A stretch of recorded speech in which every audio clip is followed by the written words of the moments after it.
Halo sahabatnya, salam hebat luar biasa. Nah teman-teman, hari ini kita membahas tentang 5 tipe orang red flag yang harus kita hindari supaya kita bisa sukses di usia muda setelah yang satu ini.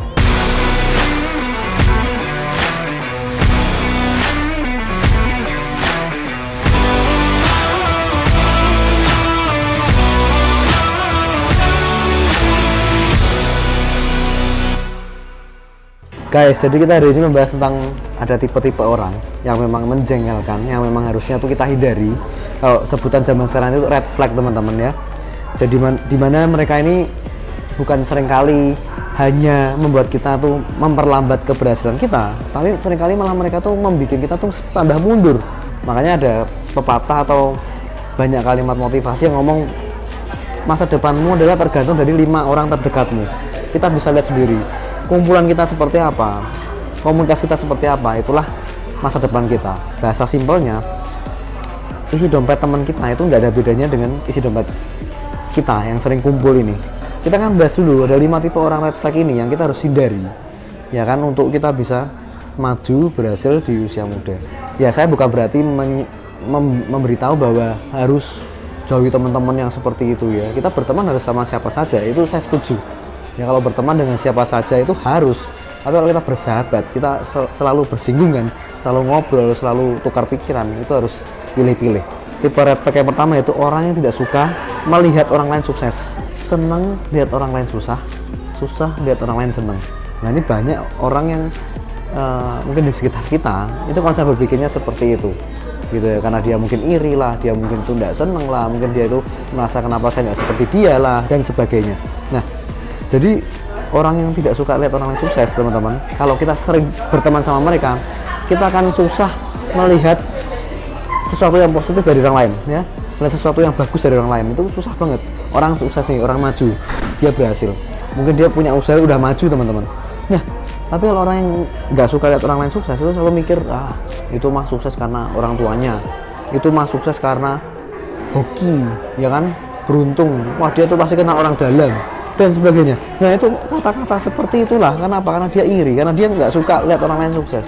Dia pinginnya menjatuhkan, ya, dia pinginnya tuh orang lain maju, itu satu kesengsaraan buat dia.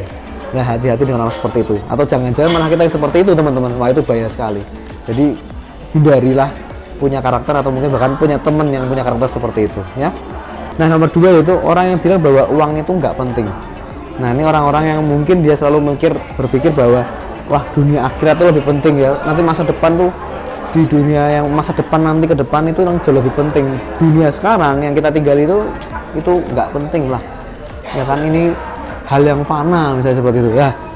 Padahal orang-orang yang seperti ini yang berkata bahwa uang nggak penting, itu seringkali, teman-teman, itu mereka nggak punya uang gitu ya. Dan itu mereka tuh membuat diri mereka aman, membuat diri mereka nyaman dengan mengatakan, ya kalau bahasa Jawanya itu mengayam-ayam dirinya sendiri ya, membuat dirinya tenang dan bisa nyaman dengan apa? Dengan ngomong bahwa uang nggak penting, padahal dia nggak punya uang. Makanya dia ngomong yang lebih penting itu apa?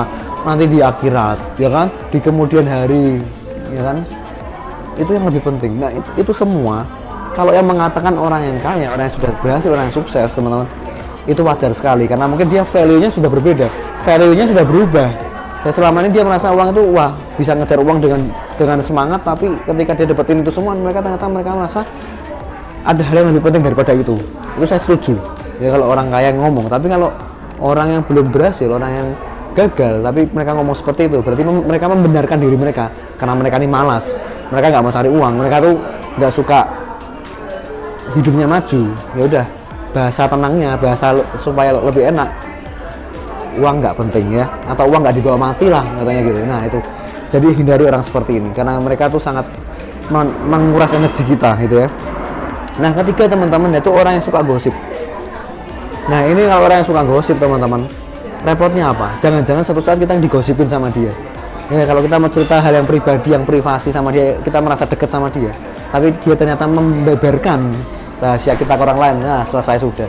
Nah, orang-orang kayak gini tuh negatif sekali. Orang-orang seperti ini tuh menurut saya harus dihindari ya. Karena apa? Karena hidup kita lebih baik kalau kita bicara ketemu sama teman, kita bicara ide, kita bicara gagasan, kita bicara kita harus ngapain. Itu jauh lebih bermakna daripada kalau kita ngomongin orang lain yang nggak ada urusannya sama hidup kita, dan bahkan suatu saat pun hidup kita pun yang diomongin sama dia kepada orang-orang yang di sekitar orang itu gitu ya. Nah itu jadi repot sekali, lebih baik kita hindari.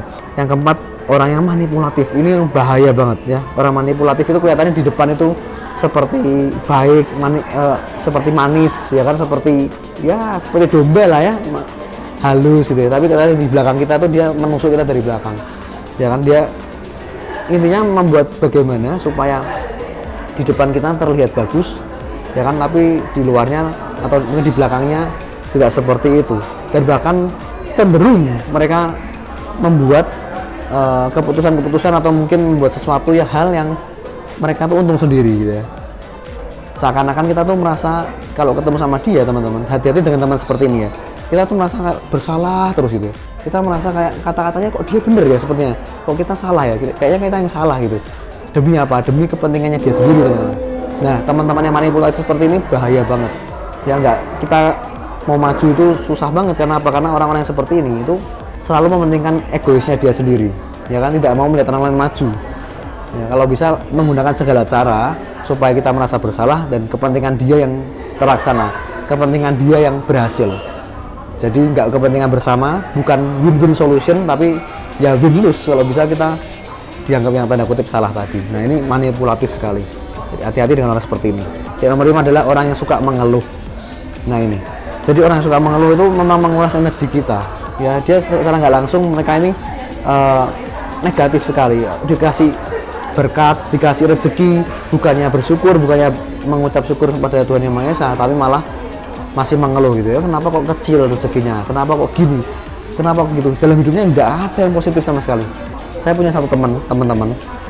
Nah, teman satu orang ini dia tuh apapun dalam hidupnya dia selalu nilai negatif gitu ya. Wah, kenapa kok susah? Kenapa kok gini? Kenapa kok dapat uangnya cuma segini? Kenapa kok pekerjaan saya seperti itu? Kenapa kok saya nggak seperti kamu ya kan, kamu kok bisa hoki, saya nggak bisa dapat uang dan sebagainya. Intinya semuanya hidupnya nggak ada yang bagus buat dia ya kan, nggak ada rasa ucapan syukur keluar dari mulutnya tuh susah banget. Nah orang seperti ini teman-teman, wah saya tuh sampai kadang tuh sedih gitu ya.